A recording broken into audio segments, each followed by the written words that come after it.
Hello everyone, welcome to another Simbin Scoops, and this is a big one, the first real big story of 2026, and that is that Shaun Wane is no longer the head coach of England. As first revealed and broken by Love Rugby League, Wane has decided to step away from the role after 6 years in charge. It comes after the Test Series defeat to Australia in the autumn and after conversations that happened this week. I'm going to give you a little bit of insight into how this went down, but first, if you do enjoy all our content, don't forget like and subscribe and hit that hype button to help us keep growing.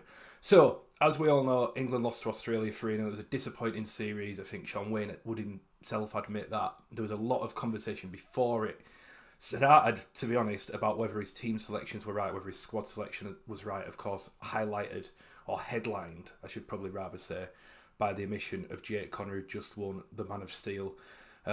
England certainly not lacking effort in that series, but they huffed, they puffed, just didn't really have the quality close to the line to trouble the Australians, who ended up winning the series 3-0. So off the back of that, Nigel Wood came out and said, it would be reviewed, it would be discussed. Really, the plan was that it would be decided before Christmas, but that never materialised. But what happened more recently, so on Tuesday there was a board meeting, and the day after, Abiy Akoku, who's currently the CEO of the RFL, was due to meet Shaun Wane. So that board meeting went down, and then Akoku met Wane in the morning. Now, I'm going to be honest, not entirely sure how that conversation went, but off the back of it, Wane decided that he'd be stepping away from the role. I have a few, and they are theories, if I'm honest, of what might have gone down. I do know that one thing that struck me when I spoke to Abiy Akoku before Christmas was that when he was asked about the England head coaching role, he insinuated that maybe its future is a part-time role. Wane has been doing it full-time. I can't imagine that Shaun Wane would want to do it part-time. And I do wonder if there was a clash there that ultimately decided that.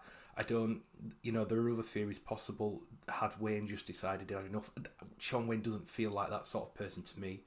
So I feel like there would have to be a good reason for him to walk away. It could be mutual. Did the RFL think it was time for a change in direction? I don't think, if I'm honest, we'll ever truly get to the bottom of that. I think there's too much respect between Wane, the RFL officials, that will ever get full transparency, certainly publicly. But the fact of the matter is, Wane has gone, and England and the RFL are now looking for a new head coach heading into the World Cup. A few thoughts on Wane's tenure. I think he gets a lot of criticism, as every national team coach does, if we're honest, in any sport. I think he won 14 out of 18 games. 3 of those defeats coming to Australia, and of course the World Cup semi-final defeat at the Emirates back in 2022. That wasn't a bad record at all. Test series victories over Samoa and Tonga. Obviously that great win in the World Cup in the group stages. No one was really giving England a chance of doing anything in that World Cup, it's worth remembering. Many people thought they'd make the quarterfinals, and they were a whisker away from making the final. So I do think at times he's got a harsh rap. You'll certainly find no one who cares more than Shaun, but with the squad that he selected for the Ashes, I remember thinking and saying before the series that if it didn't go well, he would be under intense scrutiny, because there were some selections there that the vast majority wouldn't have made.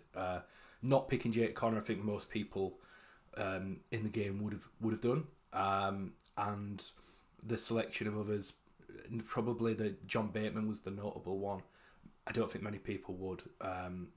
So look, coaches live and die by the sword, don't they? It's always going to be the case, especially when you're national team coach. And to a degree, I think maybe Shaun has fallen foul of that.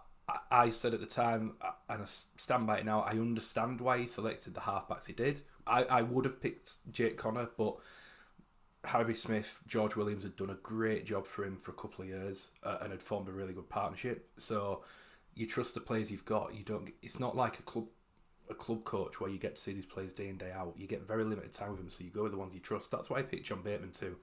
The phrase that everyone likes to reference now is credit in the bank, isn't it? And that's what this was. That they had credit in the bank.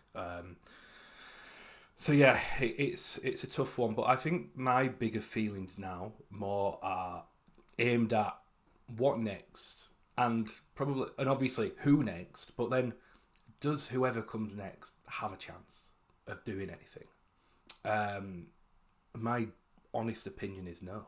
I don't think that whoever comes into this role now has much of a fighting chance of doing anything significant in the World Cup. If you look at the Super League schedule this year, there isn't a single week off, not 1 week off in the whole calendar.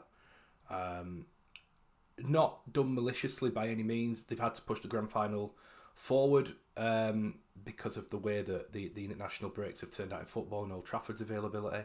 But it just means you've got a really, really crammed schedule. There's no mid-season international. There's no mid-season break. There's no War of the Roses, which Shaun Wane's very openly said he wants. There's no time for training camps. There's nothing. So not only have you got a new coach coming in, who will have to have a look at a lot of these players, he's not really going to get that opportunity. And how can we expect England to do anything? I think we've got to be real. Australia, pound for pound, are better than us. Many would argue New Zealand, Samoa, Tonga are as well. I think I'm not quite as convinced on that, but by the by, that England need all the help they can get, and I don't think that's coming at the minute. So really, who's in charge? Do they really have a chance? Because ultimately, the only way that a World Cup will be perceived as a success by the majority is if England win it. Even though many are saying they might not even make it out of the group stages this time with the new World Cup format. That's the harsh reality. The one good thing for whoever does come in is expectations are probably lower than they've ever been. I don't think that's unfair to say. I don't think anyone's really giving England any hope of doing anything, and that's a better place to be. And then obviously the last part is who coaches England next, and that is a very good question. Reading between the lines of what Koku said as a reference about going part-time, it screamed to me that they will be actively looking for current head coaches, and specifically current Super League head coaches, because they want someone who's active in the game, who knows the players, who's watching it all the time. I think if you were to look at Super League, there's a few standouts out there. There's Matt Peat at Wigan. He's done a fantastic job at Wigan over the years. A young coach, fresh philosophy. There's Willie Peters, who's done an unbelievable job at Hull KR, and he's just worked with Australia in the Ashes. Which suggests he's got interest in the international game, and having a role in there. Would that be for him? Possibly. Brad Arthur at Leeds would be another good candidate. Knows how the Aussies play. He has that know-how. He understands both sides of the world. He's got knowledge. So that would certainly be another one. Adrian Lamb's worked internationally. Would that be another call? The left field one, and slightly different. What about Brian McDermott? He's working in the NRL currently. He knows both sides of the game, both competitions. Would that be an option, perhaps? That's the type of candidate I thoroughly expect to be on the shortlist. I do think they'll make a decision relatively quick. Timeline-wise, I don't know.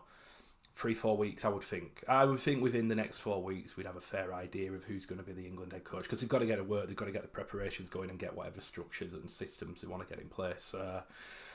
So yeah, time will tell. But just a last word on Wayne, I do feel for him. I think as much as he has got some criticism, some of it might have been justified, you'll still got to find anyone as passionate as him for this role, or anyone who cares about it as much. We saw his emotions after the defeats. We know how much it's meant for him. Interesting to see what he does next. But yeah, England moving forward, who knows? A new head coach incoming. Thank you for listening to this. We'll be back with plenty more content coming up as we really ramp up to the new season. We can't wait to bring it to you, and we will see you soon. Take care.